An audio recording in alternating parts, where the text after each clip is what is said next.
It's your boy Loami Richardson again. We are on chapter 2, A Different World, from my book, I Am is Greater Than I Was, from Identity Loss to Purpose Found. So we're going to dive right into the main principles that I want you to apply from this chapter. Then we're going to go over some of the questions that was presented. All right, you guys. So the main point that I want you to understand is that if you find yourself playing this blame game, remember that you are a star. You know, Lupe Fiasco said, if you are what you say, you are what? A superstar. I want you to remember that you are a star. That word star is an acronym to stop, think, ask, and reflect. So often in my life, I remember in my life growing up, especially as a teenager, especially in my adult years, I found myself blaming everybody else for my situation, for my actions, and for the things that I was doing. And every time that I responded in that way, I always found myself in very compromising situations. And so I want you to understand that when you get caught up in heated moments, right?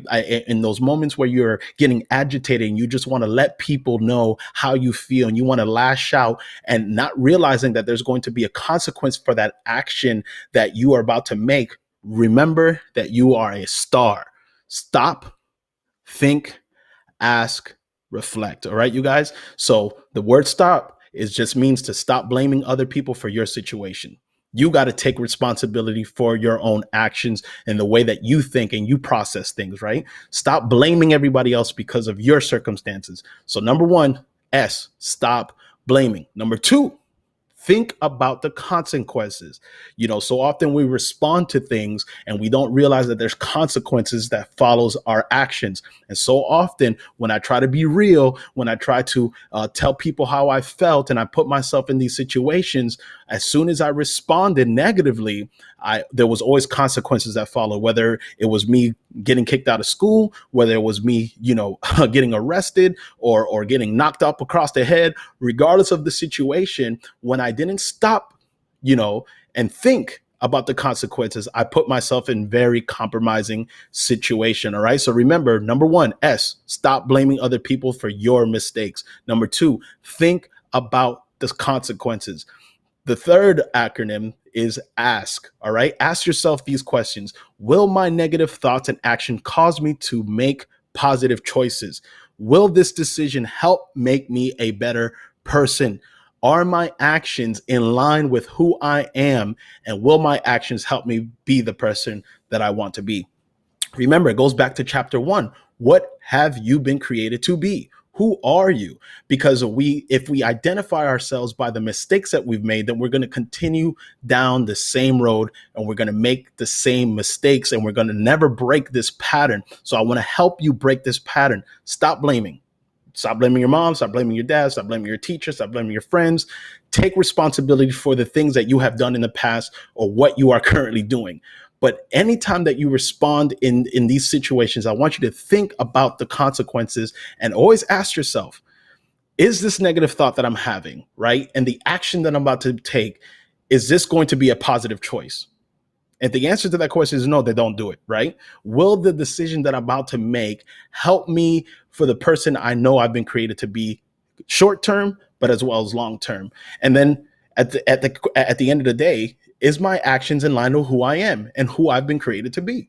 At the end of the day, I've know that I've been called to be an influence, to make an impact to this generation, especially the younger generation, to be a voice, to find their purpose, to find their identity. So even the decisions I make today, is that going to negatively impact my influence to those that I have an influence over, right?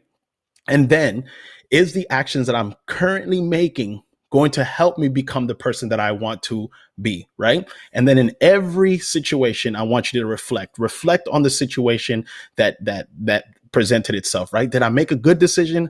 Did I make a bad decision? So whatever situation that you're facing, remember you are a star. Stop blaming other people for why you did what you did, right? Think about the consequences before you do it.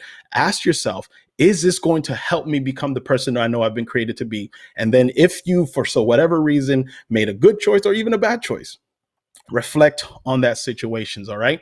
So here's some principles that I want you to apply into your life to help you become that person I know you've been created to be, right? Always act from principle, never from impulse.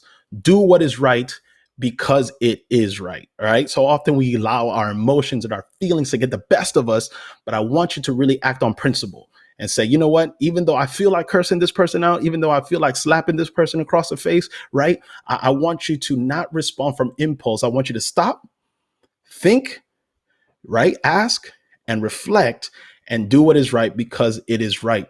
In moments of anger, practice happiness. Man, so often I was upset because things didn't go my way. Mom didn't do this, dad didn't do this. I didn't make the basketball team, whatever the case may be, right? I was responding from anger, but then I needed to learn how to practice happiness, right?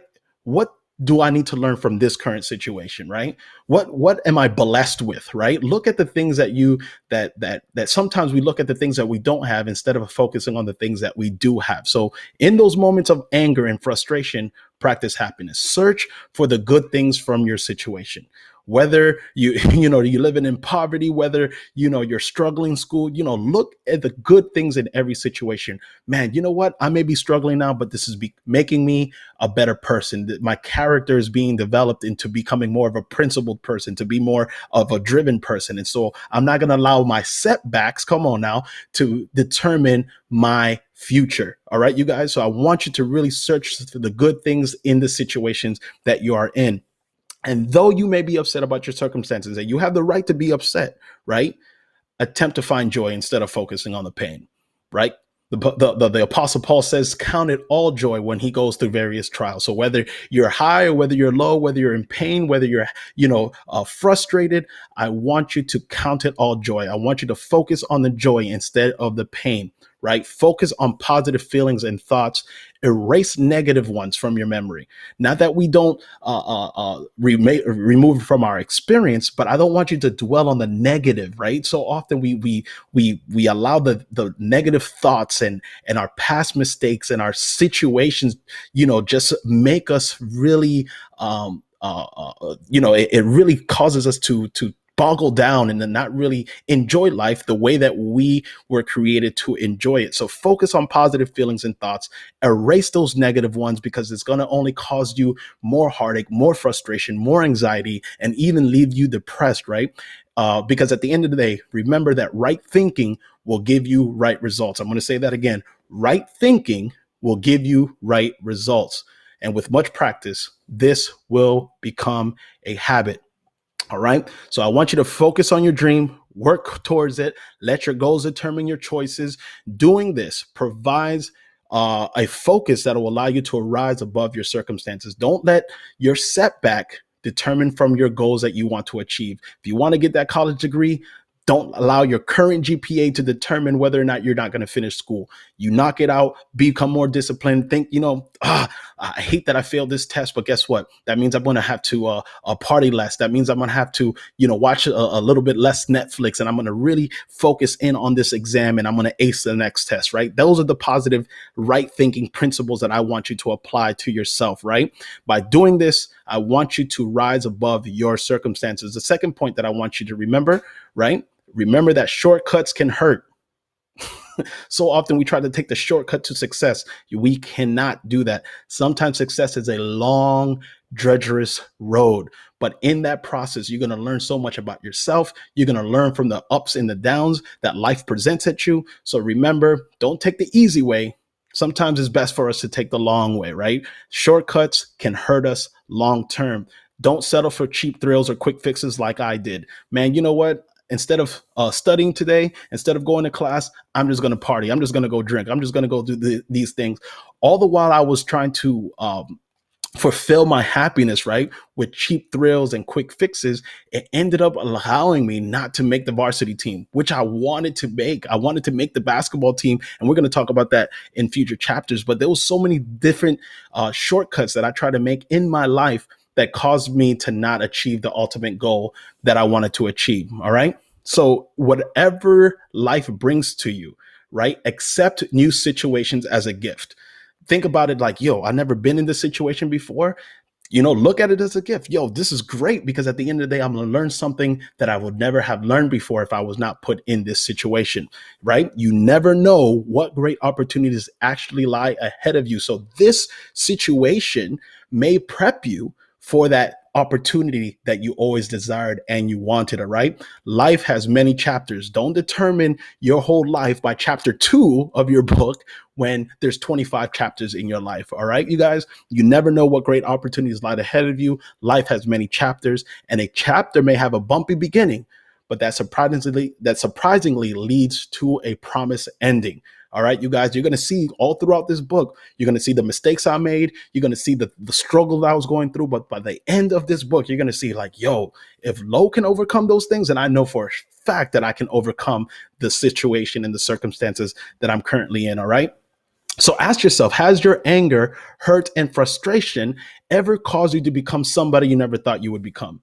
I know I let my pain, my anger, my frustration allow me to become somebody I never thought I would be in a million years, right? I ended up doing drugs, selling drugs, getting arrested, getting into fights. I didn't grow up in a home where this was a part of my experience, but because of my anger, because of my frustration, because of my pain, I ended up becoming somebody that I never thought I would be in a million years. And so if you allowed your anger, your hurt, your frustration, I want you to look back now. How could you have handled those emotions differently, right? Could you have made a better decision and a choice? And if so, then that failure becomes a stepping block to your success. All right. I don't think you even heard what I just said. That failure in the past becomes a stepping block to your success in the future. Right. Many teenagers, adolescents, even young adults, right, are peer pressured into doing drugs and alcohol. So the question is, why do you believe those things are used as an outlet to escape difficulties? Ask yourself that question, right? Do you have friends who are struggling with drugs? Are they struggling with, opioids? Are they struggling with drinking? Are they escaping to doing other things because they don't want to deal with their current situation? Why do you believe that teenagers, people your age, or even adults are pressured into doing drugs and alcohol? Why do you think they use this as an escape from difficulties? Ask yourself that question. Ask your friends that question, right? Because as I reflect on my past life, I realized that I was angry at the world. I was upset that I was betrayed by the people closest to me, the people who loved me. And so as a response, I just wanted to escape. And so you want to ask yourself that question, or if anybody that you do know, ask themselves that question, like, yo, why do you feel pressured to do drugs and alcohol and all of these things, right? And the other question I want you to ask yourself, and your friends, whoever may be watching this, right, as you reading this book, are you about to buy this book for one of your friends who may be struggling with finding their purpose and identity as well, right? Ask them, what outlets are there? What other alternatives do you have other than drugs and alcohol, right? And those who may be struggling, ask them, are there any other options outside of what they're currently experiencing? And then I want to ask you, what are some of the outlets that you allow yourself to not be pressured by the peers around you, right? The last question I want to ask is, what differences exist between being raised in a home with both parents present versus a single parent home? There's pros and cons to both, right? Ideally, we want both parents in the home. But as you read this chapter, I was bouncing from my mom's house to my dad's house. And so there were benefits, but I also saw there was a lot of negative to that as well. So ask yourself, what do you think the difference is? If you live in a two-parent home, great. You probably live in a healthy household, but you may even live in a two-parent home and both parents hate each other, right? List some of the negatives and advantages to both as we kind of navigate through this series together.